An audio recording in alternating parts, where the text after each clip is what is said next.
ఏమో ఏమైతుందో అని భయం ఉండేది. ధైర్యం కాస్త భయంగా మారి భయం నుంచి పోరాటం చేయాలి. ఈ పోరాటంలో విజయమన్న సాధించాలి, లేకపోతే ఈ ప్రాంతమే ఎడారిగా మారుతుంది. ఈ ప్రజల కోసం ఎట్టి పరిస్థితుల్లో ప్రజాపాలన తీసుకురావాలి అని ఒక ఉక్కు సంకల్పంతో ఎన్ని కేసులు పెట్టినా, ఎన్ని అక్రమ నిర్బంధాలు చేసినా, ఎన్ని రకాల అవంతరాలు కల్పించినా, ఎన్ని ఒత్తిళ్లు చేసినా వాటికి నిలబడి గుండె ధైర్యంతో కాంగ్రెస్ పార్టీ కార్యకర్తలు కొట్లాడినరు కాబట్టే ఈనాడు ప్రజాపాలన అధికారంలోకి వచ్చింది. మిత్రులారా, నేను చాలా సందర్భాలలో చెప్పిన, ఎన్నికలు వచ్చినప్పుడే రాజకీయాలు, ఎన్నికలు వచ్చినప్పుడే జెండాలు ఎజెండాలు, ఎన్నికలు వచ్చినప్పుడు మన పార్టీని మన వాళ్ళని గెలిపించుకోవడానికి 100% ప్రయత్నం చేద్దాం. ఎన్నికలు ముగిసిన మరుక్షణం ఈ వేదిక మీద ఉన్న ఎవరైనా, అనిల్ జాదవ్ కావచ్చు, పాయల శంకర్ కావచ్చు, గోడెం నగేష్ గారు కావచ్చు, ఎవరైనా కావచ్చు, వాళ్ళు మా రాజకీయ ప్రత్యర్థులే కానీ మాకు శాశ్వతమైన శత్రువులు కాదు. ఈనాడు మేము వాళ్ళని శత్రువులుగా భావించడం లేదు. భిన్నమైన ఆలోచనలు ఉండొచ్చు, అభివృద్ధి విధానంలో వాళ్లకు మాకు భిన్నాభిప్రాయాలు ఉండొచ్చు, అవి భేదాభిప్రాయాలు కావు. అందుకే ఈనాడు ఈ అభివృద్ధి ప్రణాళికలో పార్టీలకు అతీతంగా ప్రభుత్వ కార్యక్రమంగా మిత్రులందరినీ పిలిచి వాళ్ళతోని మాట్లాడిపించి మీ ప్రాంత సమస్యల్ని వారు మా దృష్టికి తీసుకొస్తే ఆ సమస్యల్ని పరిష్కరించాలన్న కృత నిశ్చయంతో ఈనాడు అనిల్ జాదవ్ కావచ్చు, లేకపోతే గోడెం నగేష్ కావచ్చు, అందరిని కూడా మాట్లాడిపించినాం. నేను ఎందుకు ఈ వేదిక మీద నుంచి మాట చెప్తున్నా అంటే, 4 కోట్ల తెలంగాణ ప్రజలు ఆలోచన చేయాలి. తెలంగాణ రాష్ట్రం వచ్చిన 10 సంవత్సరాలలో ఈ సంస్కృతి ఎన్నడైనా ఉన్నదా? ఈ సాంప్రదాయం ఎన్నడైనా కొనసాగించిందా? ఆనాడు ముఖ్యమంత్రులు మంత్రులు వస్తున్నారంటే ప్రతిపక్షాలకు సంబంధించిన ఎమ్మెల్యేలను కార్యకర్తలను పోలీస్ స్టేషన్లో నిర్బంధించి బందర్ దొడ్లో కొట్టినట్టు పోలీస్ స్టేషన్లో కొట్టేటోళ్ళు. ఇవాళ పరిస్థితి లేదు. ఇది ప్రజాస్వామిక పరిపాలన, ఇది ప్రజాపాలన. ప్రజాపాలనలో ప్రతిపక్షాలకు సహేతుకమైన సమస్యల్ని లేవనెత్తడానికి అవకాశం ఇవ్వాలి. శాసనసభలో, శాసన మండలిలో ప్రశ్నలు లేవనెత్తడానికి, ప్రభుత్వం నుంచి పనులను సాధించుకోవడానికి అవకాశం ఇవ్వాలని చట్ట సభల్లోనే కాదు బహిరంగ వేదికల్లో కూడా మా ప్రతిపక్షాలైన ఎమ్మెల్యేలను, ఎంపీలను మాట్లాడిపిస్తున్నాం. ఈ సాంప్రదాయాన్ని తెలంగాణలో కొనసాగించాలి. తెలంగాణ అంటే రాజకీయ విలువలకు వేదిక, తెలంగాణ అంటే ఒకరినొకరి గౌరవించుకునే ప్రాంతమని ఈ దేశానికే ఆదర్శంగా నిలబడాలని ఈనాడు ఒక మంచి సాంప్రదాయానికి ప్రయత్నం చేస్తున్నాం. మా మిత్రులు కలిసి వచ్చినందుకు వారికి మనస్ఫూర్తిగా నేను ధన్యవాదాలు తెలియజేస్తున్నా. కొంతమంది కొన్నిసార్లు మైకు వస్తే చాలు, ఏది మాట్లాడుతున్నాం, ఎందుకు మాట్లాడుతున్నాం, ఎప్పుడు మాట్లాడుతున్నాం, ఎలాంటి భాష వాడుతున్నామనే విచక్షణ కోల్పోయి ఏది పడితే అది మాట్లాడడం ద్వారా పేదలకు, దళితులకు, ఆదివాసులకు, గిరిజనులకు అన్యాయం జరుగుతుంది. ఇన్నవాడికి మాట్లాడడానికి వచ్చే నష్టం ఏం లేదు. కానీ అదే సమస్యల్ని ఒక పద్ధతి ప్రకారం లేవనెత్తితే ఈనాడు మంజూరు చేసిన ప్రాజెక్టులు మా శాసనసభ్యులు ఏం లేరు. ఈరోజు young India integrated residential school కావచ్చు, సాగునీటి ప్రాజెక్టులు కావచ్చు, రోడ్లు కావచ్చు, ఇచ్చిన పనులు కాంగ్రెస్ పార్టీ శాసనసభ్యులు, పార్లమెంట్ సభ్యులు లేరు.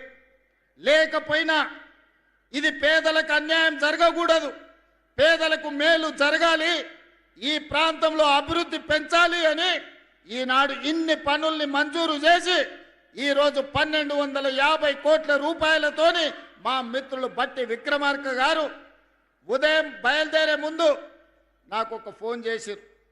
మనం నిర్మల్ కూడా young India integrated residential school ఇస్తే బాగుంటుంది అని. నిర్మల్లో మా ఎమ్మెల్యే గారు ఏం లేరు, కానీ అక్కడి ప్రజలు మనవాళ్ళే, అక్కడి ప్రజలు తెలంగాణ బిడ్డలే. నిర్మల్కు కూడా young India integrated residential school తక్షణమే మంజూరు చేయండి అని బయలుదేరే ముందు 200 కోట్ల రూపాయలతోటి నిర్మల్ శాసనసభ నియోజకవర్గానికి కూడా ఈనాడు స్కూలు ఇచ్చి ఈరోజు ప్రారంభోత్సవ కార్యక్రమాల్లో మనము ఇంక్లూడ్ చేసుకున్నాం. ఈనాడు ఇందిరమ్మ ఇండ్లు కావచ్చు, అదే విధంగా 200 యూనిట్లు ఉచిత కరెంటు కావచ్చు, రైతు రుణమాఫీ కావచ్చు, రైతు భరోసా కావచ్చు, 500 రూపాయల సిలిండర్ కావచ్చు, ఉచితంగా ఆడబిడ్డలకు ఆర్టీసీ బస్సుల్లో ప్రయాణం కావచ్చు. ఇవేవి కూడా కాంగ్రెస్కు ఓటేస్తేనే చేస్తామని అనలేదు. ఇవాళ ఈ రాష్ట్రంలో ఉన్న ప్రతి ఆడబిడ్డ 2 సంవత్సరాల 3 నెలలు దాదాపుగా 28 నెలల్లో 10,000 కోట్ల రూపాయలు ఆడబిడ్డల్ని ఆర్టీసీ బస్సులో ఉచిత ప్రయాణానికి బట్టి విక్రమార్క గారు నిధులు మంజూరు చేసిందంటే దాంట్లో నన్ను అన్నా అని పిలిచే వాళ్ళు ఉండొచ్చు, లేకపోతే ఇతర పార్టీలకు నమ్మకం విశ్వాసం ఉన్న వాళ్ళు కూడా ఉండొచ్చు. మేము పార్టీలు చూడలే, ఆడబిడ్డల కష్టాలు చూసినాం. ఆడబిడ్డలకు ఆర్టీసీలో ఉచిత ప్రయాణం ఉండాలి. ఒకనాడు అమ్మగారి ఇంటికి వెళ్ళాలన్నా, లేకపోతే బాసర సరస్వతి మందిరానికి వెళ్ళాలన్నా ఇంటి ఆయన నగదిస్తే పోయినట్టు, ఇంటి ఆయన కసురుకుంటే కడుపులో దుఃఖం పెట్టుకొని అవకాశం వచ్చినాడు పోదంలే అని ఊరుకొని ఉండొచ్చు. కానీ ఇవాళ పరిస్థితి లేదు. మా అక్కలు ఈడు ఉన్నారు, మా అక్కలు చెప్పాలి. 2023 డిసెంబర్ 9 నాడు ఆర్టీసీ బస్సుల్లో ఆడబిడ్డలకు ఉచిత ప్రయాణం అన్నాం. దాదాపుగా 28 నెలలైంది. మా అక్కలు ఇక్కడ సాక్షి. మా అక్కలను నేను అడుగుతున్నా, ఏ ఆర్టీసీ బస్సులన్నా ఎవరన్నా ₹1 బస్ టికెట్ కోసం మిమ్మల్ని ఎవరైనా పైసలు అడిగినరా? అక్క ఎవరైనా అడిగినరా? ఎక్కడైనా సరే ఆదిలాబాద్ నుంచి హైదరాబాద్ కానీ, ఆదిలాబాద్ నుంచి అలంపూర్ కానీ, లేకపోతే బాసర నుంచి భద్రాచలం కానీ, లేకపోతే ఇక్కడుండే సత్యనారాయణ స్వామి మా పెద్దలు ప్రేమసాగరరావు గారు చెప్పారు, ఆ గుడి నుంచి యాదగిరిగుట్ట లక్ష్మీ నరసింహస్వామి దగ్గరికి పోవాలంటే ఎప్పుడన్నా ఆడబిడ్డలు బస్ ఎక్కి ₹1 ఎవరన్నా అడిగినరా?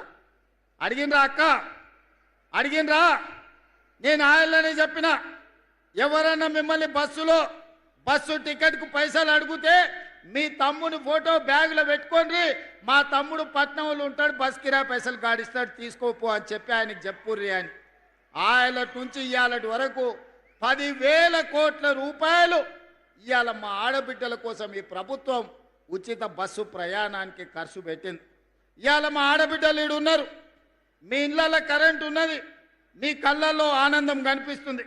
200 యూనిట్లు 50 లక్షల కుటుంబాలు ఇవాళ ఉచిత కరెంటు మీకు అందుతున్నదా లేదా ఒక్కసారి ఆలోచన చెయ్యండి. ఉచిత కరెంటే కాదు, ఆనాడు గొప్ప గొప్ప మాటలు చెప్పారు. డబల్ బెడ్రూమ్ ఇల్లు ఇస్తామన్నారు. కొడుకు కాడోళ్ళు ఉంటే ఏడ ఉంటారు, బిడ్డ అల్లుడు పండగకు వస్తే ఏడ వండుకుంటారు, కోడిపిల్ల మేకపిల్ల ఉంటే ఏడ కట్టేస్తారని అడిగారు. డబల్ బెడ్రూమ్ ఇల్లు రాలే. ఆనా పిల్లంటలో కోడిని ఆకాశంలో కట్టి కింద ఉత్తాన్నం తిన్నట్టు నడిచిపోయింది. కానీ ఇవాళ మన ప్రభుత్వం వచ్చినాక 4,50,000 ఇళ్ళు 22,500 కోట్ల రూపాయలతోని నియోజకవర్గానికి 3,500 ఇళ్ళు ఈనాడు మంజూరు చేసినాం. ఇదే కాదు, ఆదివాసీలు ఉన్న ప్రాంతంలో ఐటీడీఏ ప్రాంతంలో మరో 25,000 అదనపు ఇళ్ళు పేదవాళ్ళు కట్టుకోవాలి, అడవి బిడ్డల ఆత్మగౌరవంతో బతకాలి అని ఇందిరమ్మ ఇళ్లను ఇల్లు వచ్చిన ప్రతి ఒక్కరికి 5 లక్షల రూపాయలను ఉచితంగా మీరు ఎట్లా పని చేసుకుంటే అట్లా ఖాతాలో టకీమని నగదు పడేటట్టు చేసినాం. ఇవాళటి వరకు నేను ఈ వేదిక మీద నుంచి ప్రతిపక్షానికి చెప్పదలుచుకున్నా, ఈ ప్రభుత్వం వచ్చినాక దాదాపుగా 5,400 కోట్ల రూపాయలు ఇప్పటికీ ఇందిరమ్మ ఇండ్లు కట్టుకునే పేదల ఖాతాలో నగదు వేసినామని ధైర్యంగా గుండె ధైర్యంతో ఈనాడు ఈ ఆదిలాబాద్ వేదిక మీద నుంచి నేను చెప్పదలుచుకున్నా.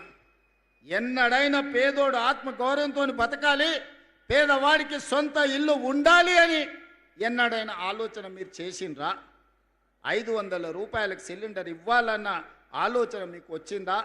అంతెందుకు, ఆనాడు అన్న నందమూరి తారక రామారావు గారు 2 రూపాయల కిలో బియ్యం, ఆయల్ల బియ్యమే లేవు, పేదవాడు పండుగ పూట తెల్లన్నం తినేటోడు, ఆయల్లో 2 రూపాయల కిలో బియ్యం పథకం వచ్చింది.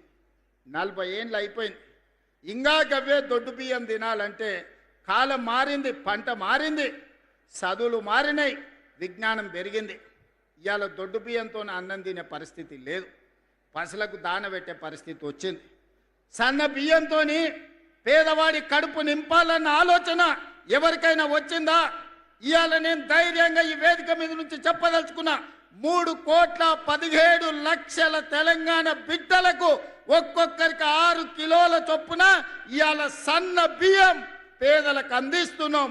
మా అక్కలు వంట వండి ఇంటాయనకే కాదు, ఇంట్లో ఉండే సన్న బియ్యం సంటి పిల్లలకు ఇవాళ వండి పెట్టే పరిస్థితి వచ్చింది.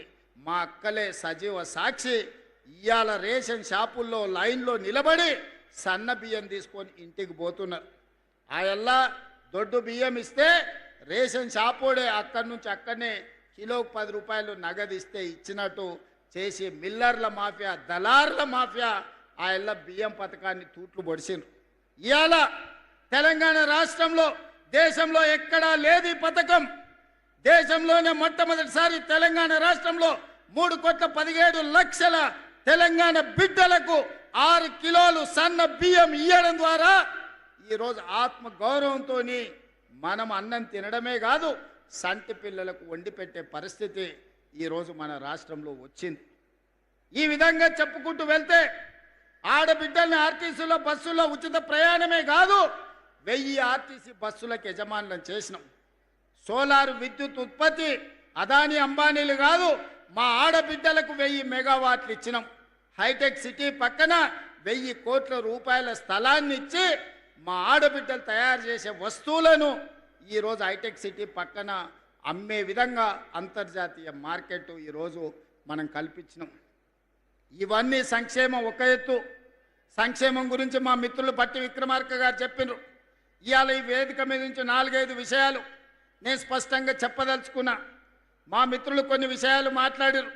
కొన్ని మండలాలు, రెవెన్యూ డివిజన్లు లేకపోతే జిల్లాల గురించి కేంద్ర ప్రభుత్వం మండలాల సరిహద్దులు కానీ, రెవెన్యూ డివిజన్ల సరిహద్దులు కానీ, జిల్లా సరిహద్దులు మార్చొద్దని కేంద్ర ప్రభుత్వం ఆదేశాలు ఇచ్చింది. 2027 మార్చి 31 వరకు జిల్లా, మండల, రెవెన్యూ సరిహద్దులు మార్చడానికి అవకాశం లేదు.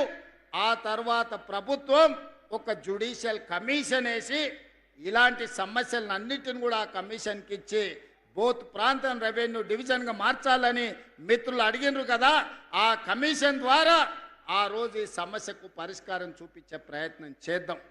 ఇక అదేవిధంగా ఆనాడు ప్రాణహిత చేవెళ్ళ ఈడ తుమ్మిడేటి దగ్గర మొదలుపెట్టి కొడంగల్, తాండూరు, వికారాబాద్ వరకు గోదావరి జలాలను 160 టీఎంసీలు తరలించాలని ప్రాజెక్టు కడితే ప్రాణహిత పేరు మారింది, ఊరు మారింది, అంచనాలు మారినాయి. 1,00,000 కోట్లు గోదావరిలో పోసినట్టు అయింది. కాళేశ్వరం కడితే కూలేశ్వరం అయిపోయింది. 3 ఏళ్లలోనే కట్టుడు కూలిపోడు జరిగిపోయింది. మా ఆదిలాబాదుకు మాత్రం రాలేదు. మా ప్రేమ్ సాగర్ రావు గారు ఎప్పుడు అంటారు, గోదావరి తలా మా పక్కల నుంచే పోతుంది, మాకు మాత్రం నీళ్లు రాలేదు అని. అందుకే ఇవాళ నేను ఈ వేదిక మీద నుంచి మాట ఇస్తున్నా. ఇప్పుడు ప్రారంభించిన సాగునీటి ప్రాజెక్టులే కాదు, తుమ్మిడేటి నుంచి ప్రాణహిత చేవెళ్ళ ప్రాజెక్టును తిరిగి ప్రారంభిస్తాం. ఆదిలాబాదుకు నీళ్లు ఇచ్చి ఈ ప్రాంతాన్ని సస్యశ్యామలం చేసే బాధ్యత మా ప్రభుత్వం తీసుకుంటుంది. మా సాగునీటి పారుదల శాఖ మంత్రివర్యులు ఉత్తమ్ కుమార్ రెడ్డి గారు సర్వేలు చేపిస్తున్నారు, అంచనాలు సిద్ధం చేస్తున్నారు. తొందరలోనే ప్రాణహిత చేవెళ్ళ తుమ్మిడేటి దగ్గర ప్రారంభించి ఆదిలాబాదు ప్రాంతానికి నీళ్లు అందించి తాగునీరు, సాగునీరు సమస్యను పరిష్కరించే ప్రాజెక్టును ప్రారంభించడానికి మళ్ళీ నేను ఇక్కడికి వస్తాను అని చెప్పి మా మిత్రులకు తెలియజేస్తున్నా. ఇక రెండవది, ఈ ప్రాంతంలో ఎర్ర బస్సు తిరగడమే కష్టం. మా పాయల శంకర్, మా ఎంపీ నగేష్ గారు, ఈ ప్రాంతంలో ఉండే మా నాయకులు అన్న హైదరాబాద్కే ఎయిర్పోర్టా, ఆదిలాబాద్కి ఎయిర్పోర్ట్ అక్కర్లేదా అని ఈరోజు కేంద్ర ప్రభుత్వంతో, మోడీ గారితో మాట్లాడినాం, రామ్మోహన్ నాయుడు గారితో మాట్లాడినాం, రాజ్నాథ్ సింగ్ గారితో మాట్లాడినాం. తొందరలోనే వీలైతే జూన్ 2 తారీఖు లోపల ఆదిలాబాద్లో ఎయిర్పోర్ట్ ప్రారంభోత్సవానికి శిలా ఫలకాన్ని వేసే బాధ్యత వేదిక మీద ఉన్న మిత్రులం అందరం తీసుకుంటాం. మరి ఎయిర్పోర్ట్ వస్తే మరి అది నడవాలంటే కూడా మనకు ప్యాసింజర్లు ఉండాలి కదా. అందుకే ఈనాడు ఈ ప్రాంతాన్ని పర్యాటక కేంద్రంగానే కాదు, ఈ ప్రాంతాన్ని ఒక పారిశ్రామిక కేంద్రంగా మార్చాలని ఆదిలాబాద్ ప్రాంతంలో వేలాది ఎకరాలలో గొప్ప పారిశ్రామిక వాడ, దేశంలోనే అతిపెద్ద పారిశ్రామిక వాడను ఆదిలాబాద్కు మంజూరు చేసి ఈ ప్రాంతంలో ఉండే ఆదివాసీ గిరిజన బిడ్డలకు, చదువుకున్న నిరుద్యోగ యువకులకు ఉద్యోగ ఉపాధి అవకాశాలు ఇప్పించడానికి, ఈ ప్రాంతంలో పారిశ్రామిక వాడను ప్రారంభించడానికి తొందరలోనే మీ దగ్గరికి వస్తాను. దానికి సంబంధించిన భూసేకరణ ప్రక్రియ వేగంగా సాగుతుంది అని నేను చెప్పదలుచుకున్నాను. అదేవిధంగా అన్ని జిల్లాలలో యూనివర్సిటీలు ఉన్నాయి. ఆదిలాబాద్ జిల్లాలో యూనివర్సిటీ లేదని మా ఎన్ఎస్యుఐ అదేవిధంగా విద్యార్థి యువకులు చాలామంది అడిగినారు. ఇప్పటికే